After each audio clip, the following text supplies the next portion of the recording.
नमस्कार विद्यार्थी मित्रांनो, आज आपण ड्रॉइंग ग्रेड एग्जाम अंतर्गत जॉमेट्री या विषयामध्ये तिसरी रचना शिकणार आहोत आणि ही रचना आहे की दिलेल्या रेषेचे हवे तितके समान भाग करणे.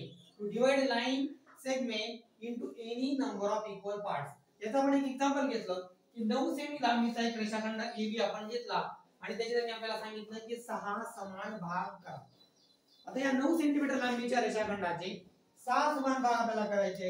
We have to divide this line segment of length 9 cm into how many equal parts? 9 equal parts. तर आपल्याला ते कसे करायचे बघा. ते सोपं आहे. आपण दिलेल्या लांबीचा रेषाखंड काढला AB. तो किती लांबीचा दिलेला आहे सांगितलेलं आपल्याला 9 सेंटीमीटर. तो आपण 9 सेंटीमीटर काढला बाय युजिंग स्केल. पट्टीवरती 9 सेंटीमीटर अंतर तुम्ही घेतलं आणि हा सेगमेंट AB ड्रॉ केला. आता याला आपल्याला 9 इक्वल पार्ट 6 इक्वल पार्ट मला करायचे. 6 इक्वल पार्ट. मग आता काय करायचं, हा जो पॉइंट आहे आपण एक लघु कोन घेऊ. समजा 50 अंशाचा कोन घेतला. तशाच प्रकारे इकडे बी पासून सुद्धा खालच्या बाजूला 50 अंशाचा एक कोन घ्यायचा आहे, लघु कोन. आता हा कोन आपण काढून घेऊया. हा 50 डिग्रीचा घेतला आपण. अशा प्रकारे तो येईल.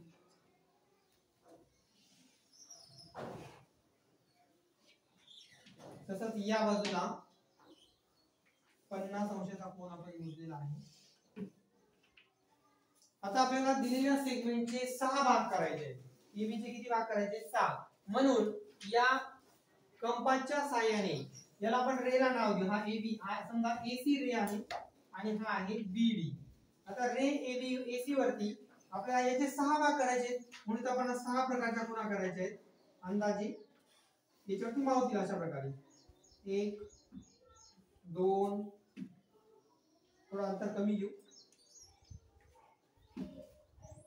1 2 3 4 5 आणि 6. आता सेम डिस्टन्स ठेवून इकडे आपल्याला 6 भाग करायचे आहेत.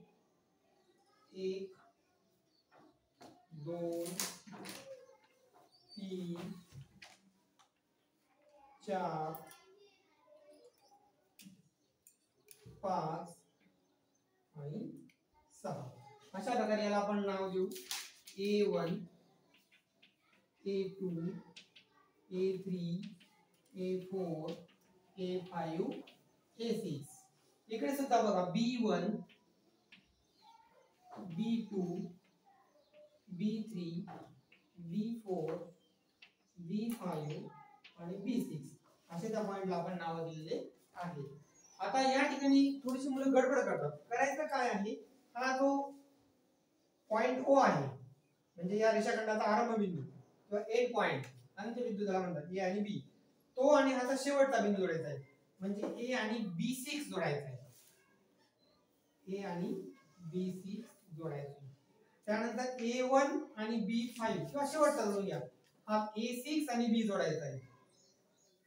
A6 आणि B जोडायचा आहे. यानंतर A5 आणि B1.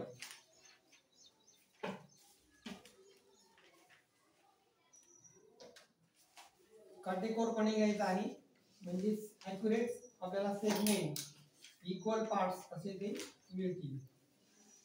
अशा प्रकारे हे जोडायचे आहेत A3 आणि B3. ओके. नंतर A2 आणि B4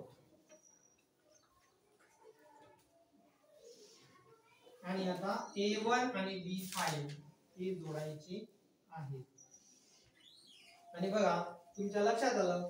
आता याला नाव देऊ आपण आता P Q R S आणि T.